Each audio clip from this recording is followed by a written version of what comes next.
Try to beat me.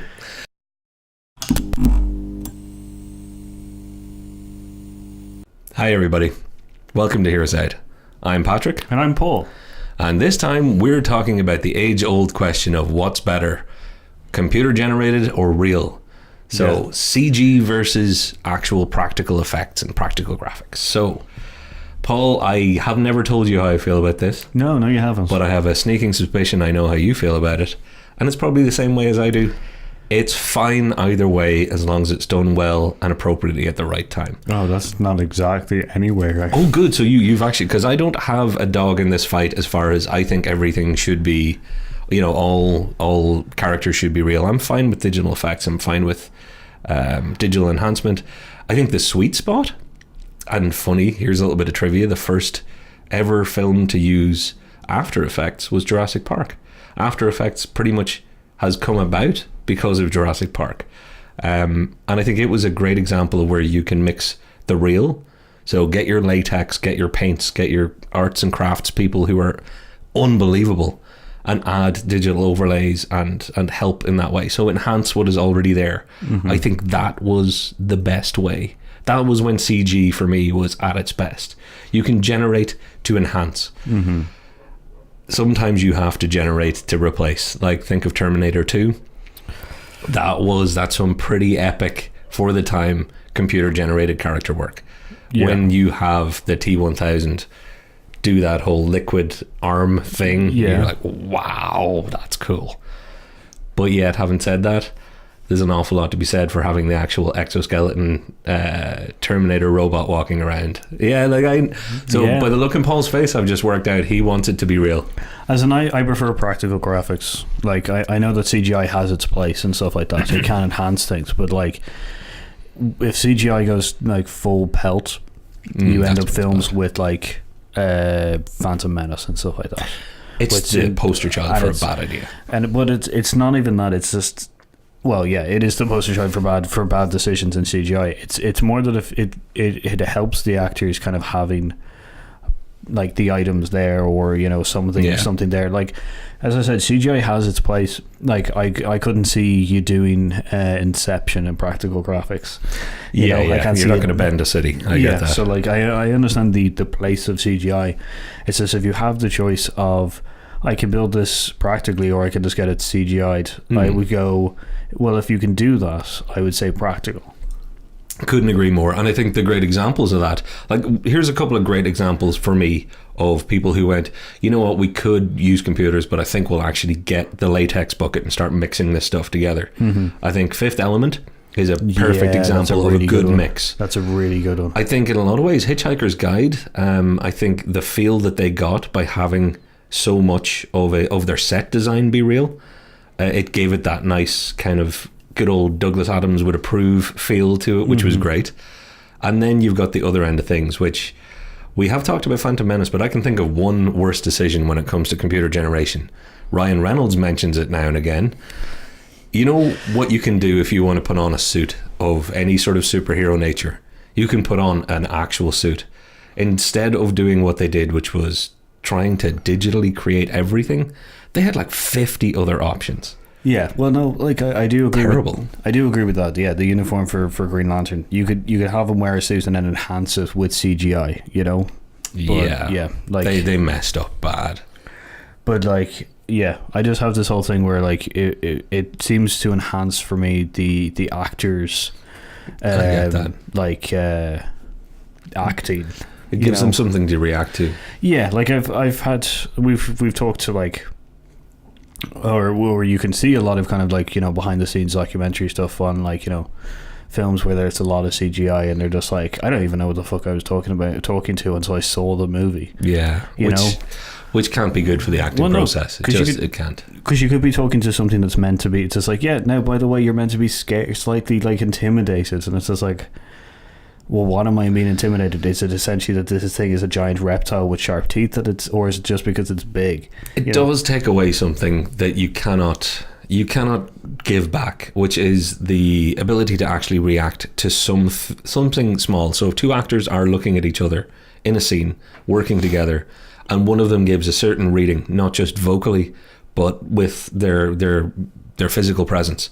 The other actor can pick that up and react appropriately, or it can inspire them to do things.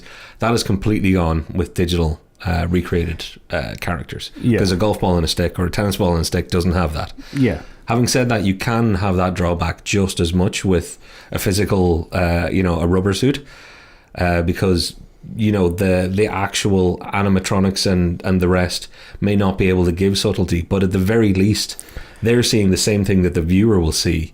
So they are still going to be reacting appropriately. I was getting ahead of anybody. Sorry, I was diving in there. Before somebody could go, yeah, but I would suggest that if anyone has the whole thing of you can't put as much facial expression on a animatronic or anything, they should look up the Green Goblin for the first Spider-Man's helmet, the original one, and then they can tell me that they can't do expressions good enough.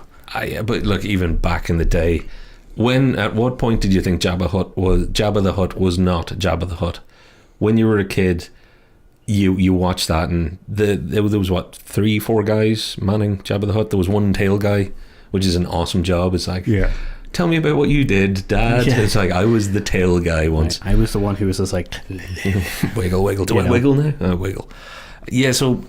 I agree, and I was kind of getting ahead in there, so nobody would be giving me that whole shtick of, but you can't get facial expressions, bull crap. And I think Del Toro, one of your my boy, Del Toro is his boy, is a great example. Yeah, no, well, for Del Toro, it's I don't even think that it's about the monsters and stuff like that he can create and stuff. It's more for me and Del Toro, it's the sets that he creates and stuff like that. He creates such magical props and everything like that's there, that it really is good to have, and to immerse the actors in.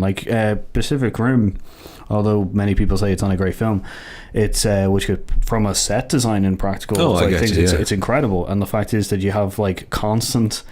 It showed the age which we live in, which is every interviewer for some of the actors like Charlie Day and stuff were just like, so how does it feel acting on green screens and stuff, and they're the actors are just like, I don't remember ever seeing a green screen. You know, I think maybe once. But again, that's it. There's an end to digital effects that we kind of have to cover really quickly. A lot of people, some people realize it, some people don't, but a lot of people think, right, well, if you're using digital effects, it means green screen. People who use it well are actually taking just what they shot and mixing in other shots as part of their digital mastery. That's what they're using it for. That's when it's used at its best. Mm-hmm. It's using digital processing power to make two things that you've shot maybe work really well with one other small thing that you've created. You can watch 100 different videos about people changing the sky in a video by taking the sky from one film and putting it in another. Mm-hmm. That's where it is at its best. It's where you can never tell. I get that kind of thing, and Thanos in Infinity War is also really good. It's a really good merger of the two as well, because good old crinkle chin himself. Well, they gave Josh Brolin a huge big suit with stilts and stuff like that, and motion capture systems, and they did the whole capture and merger thing. So that's a good merger of practical effects and. Andy Serkis. Yeah, no, Andy Serkis Mr. is Mocap. great. Andy Serkis is really good as well, but there's some stuff that he could have done as a there could have been a practical effects there. No, I'm not in any way taking away from the acting and amazing mocap systems that Andy Serkis and his Imaginarium has brought. Yeah, I think in fairness for him, and that's just because it's a very particular case with him and Smeagol / Gollum, since they used his face to create that, they didn't digitally create just over him. No. They used his actual face and reverse engineered it into Gollum. So he was acting, he was on scene, he was actually being filmed and then altered. Yeah, but which I think is perfect. Yeah, which is, once again, I feel a little bit more kind of probably mocapping would be a little bit of a difference for me. Yeah, I get that. It will be middle field thing where you still get something. I think it's the pure CGI where you don't have anything there kind of thing would be the one that I'm more annoyed about. Because think about it. How would you like if the Thing was just CGI I wouldn't. And like, I completely agree. Completely agree. Like there's plenty of reasons to use practical graphics. Independence Day is like 75% practical graphics. Yeah, but they still went to a desert and shot in a desert when they had to, which was the important thing.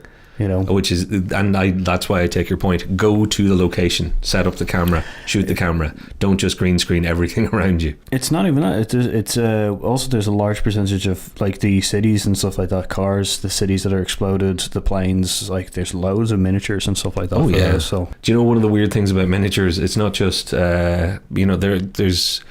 I've met people over the years who actually build miniatures, as in build, replicas of buildings in small scale. Artists. Oh, very good. I don't build buildings, but I do the ships and very cool aircraft and. Oh, like yeah. Well, you're probably a lot more advanced. I used to do airfix and stuff like that, and I really liked it. But my God, some of the things that people make, just from scratch using all the raw materials, and they're like, well, I made the Colosseum. And you look at it and it's like, wow, that is shrink raid Colosseum. That's somebody shot it with the shrink gun.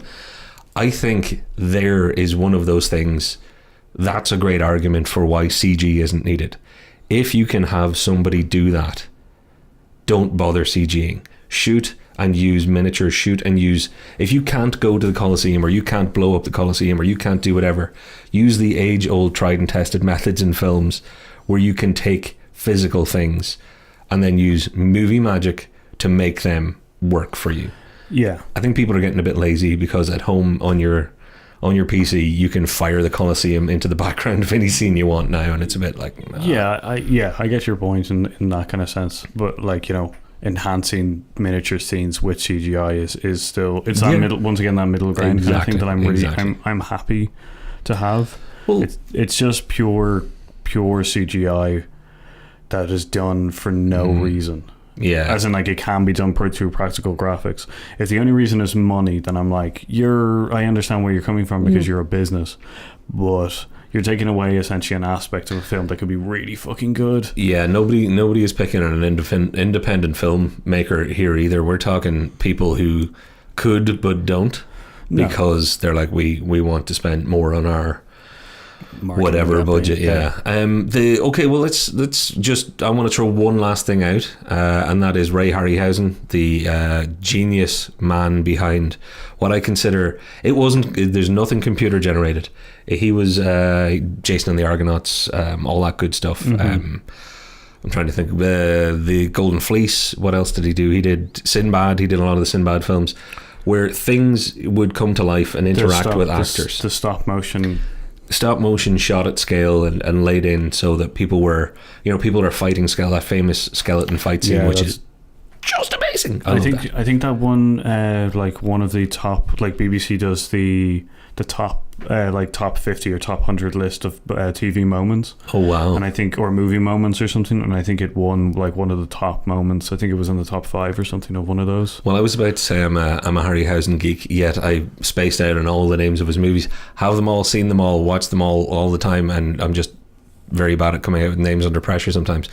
But that was a precursor for me in some ways to CGI people want that. People want to be able to do that. And once there was another way to do it, because he was doing it with physical materials. Once somebody realized you could do what he was doing with physical materials, but use a computer, there was a real sense of, oh my God, now we can do it cheaper, faster. Not necessarily we can do it better. There was a period of doing it cheaper and faster before better came along. Like, I get it now that computer technology is amazing, but think back to the early days when CG was really being overused. And there's a lot of ropey stuff in there. There really is. There's moments where you're like, oh God, yeah, you should have just used a miniature, or you should have done stop motion for that, or whatever. But they're like, yeah, we can do this. Well, my thing is that with CGI is with that whole thing, doesn't CGI also age a film? Very much so. Like, I know practical graphics will do it in a similar way, but if it's done very, very fucking well, you can't miss it. I think you can get away with it forever if it's done well enough. Like, but with CGI, it tends to be dated. It does. Because, like you were saying, Fifth Element is the perfect kind of moment between practical graphics and CGI. The part where the shuttle takes off and is going into hyperspace, a square appears around the shit. This is how nerdy I Yeah, am no, about these things. but, like, so yeah. like you can see it, like, you know. Yeah, but then again, it's the actual physical suits for anybody else to film. You know what it is? It's light. That's what dates CG, and it always will, no matter how good they get. There's something that you cannot factor in when you're trying to do it. When you light a whole physical set, if you're putting a mask on somebody, or they're wearing a rubber suit, or whatever it might be, or you're hand puppeting this thing away, whatever that might be as the character, the light is hitting it. The light is hitting it there, and then it is being lit with everything else around it. Yeah. When you CG, you have a very tough time over the years getting the light to look natural and real. And that's usually where the dating comes in. Yeah. As in, the dating, that's where things date fastest. Because that technology is coming on leaps and bounds and leaps and bounds. Oh, but in yeah. 10 years from now, we're going to look at Thanos and we are going to go, do you remember when it was like that? Yeah, see, that's the thing, because I remember when Fantastic or Final Fantasy: The Spirit Within came out. Oh, yeah. And everybody was just like, "Oh, here we go. This is now the end of actors and everything." We're like down that. to strands of hair now. You know, yeah. And then you look back at it and you're just like, "Oh, yeah, it was good back then." But now we've got, like, you know, Thanos and, you know, that kind of stuff. You know? Yeah. So, like, yeah. Well, just for the sake of throwing stuff on screen, can we throw up a good example right now? That's a good example of actual, you know, a practical effect or a practical suit. Let's throw up Mac and Me. Oh God. That really happened. Okay, I'm sorry. I just thought there's no way we're not using a little bit of Mac and Me footage Okay. talking about this, because it is the ultimate indictment of movie making, I don't know, marketing, McDonald's. It's just, you know, it's an interesting one. It Alright. cracks me up every Like, time. I do get it that also practical graphics has its pitfalls, because you can get stuff like, you know, Mac and Me. Well, look, a practical effect is fine, and I guess there's all the different categories we've talked about. I'm losing my voice. When it comes to practical effects, you have got characters and suits and things like that. You've also got, as you pointed out, you have got your set and your background, which I think 100% of the time you'll always be better off if it's real. Mm-hmm. There will always be something that you have to digitally, not always, but there will always be cases where you need to digitally enhance to do something that can't physically be done when it comes to a character, maybe. I know, as in digitally enhancing, and, like, you know, something that definitely, like, is in the inception of the bending of the city and stuff. Exactly, yeah. Difficult to do in real life, so Yeah, but if you want to stand on the bridge of the Starship Enterprise, build the set, lads. Just yeah. hammer, nails, paint. You know, get a few lads, get a few friends around. Yeah. Build the damn thing. Now, like, also not taking away from the artists that do CGI and stuff like No. that. You know, I'm never not at all. going to do that, because when you do it subtly well, Oh, it's amazing. and in areas that, like, you know, are fantastic, then, you know, top dollar, great work and stuff like that. It's just in my preference of when you're choosing between you know, CGI and practical graphics or practical set stuff. It's like practical set stuff. I would lean that way, but I think I'll stick with my opening statement. As long as it's done well, and I think as long as the mixture between both is right, that is your best. That's where both sets of artists get to do their best work. If you can get all those geniuses, the people who can do hair, makeup, creature creation, set design, set making, set building, and then you can get your CG experts and those wonderful crafts people to do their part along with it, I think that's when you get the best. Yeah. And Yeah, no, I agree there. Yeah, no, it's definitely the case. It's just when CGI is done badly, it's just like, oh well, I'm fucked. Yeah, I'm sure we can find an example of good and bad, and they're probably playing right about now. Okay. Yeah. Okay, well, as far as you're concerned, then, if somebody was to, let's say, take this video and add some effects to it, what? Oh no, internet, no. Put the mouse down. I've just realised what everybody's going to put into this video. I do not want to find this video on any other website with weird things happening. I will tell you later what just ran through my head. All right, leave our videos alone. Subscribe, like. Yeah, subscribe, share our videos. Which goes, I've been Paul. I've been Patrick. And we've been Hear Us Out. Oh, by the way, tell us what you think as well. Yeah. Like, do you prefer graphics or practical graphics? Do you want it to be real or do you want it to be generated? We have very much been real, and we'll see you next time. Yep. See you later. Bye.